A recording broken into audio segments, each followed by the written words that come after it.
So hopefully that gives you some examples of some risks and some kind of overall best practices for profile options. Asking the question, should they be set in production? When should they be set? At what level? Should they go through the change management process? Who should approve them? That the risk assessment in a nutshell is documenting those things. If you haven't really properly addressed these risks in that, then I think it goes on to the next level, which is the next recommendation, which is really going and reviewing all profile options that are set and make sure they're set consistent with your risk assessment. There are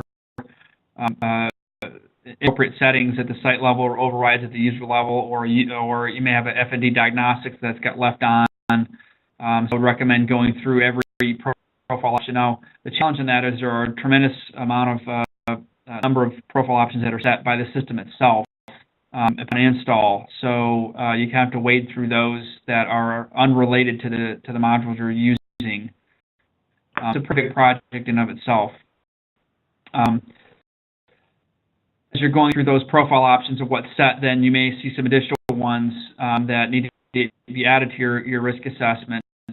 That may be the second to last bullet point. Update the risk assessment for new profile options that you set. There may be some cases where you're not setting certain profile options that should be set.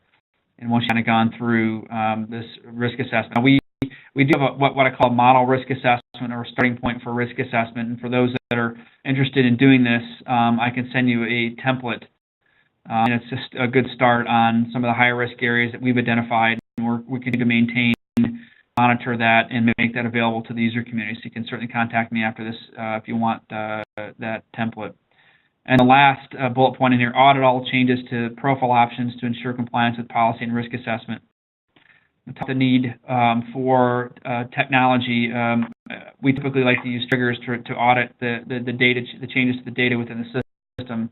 I'll continue to talk about that, but I would suggest would deploy a triggers monitoring solution and audit all the changes, and then somebody can come in and to the extent that there are changes being made, compare those to your risk assessment and/or the change management process if it requires to go through change management.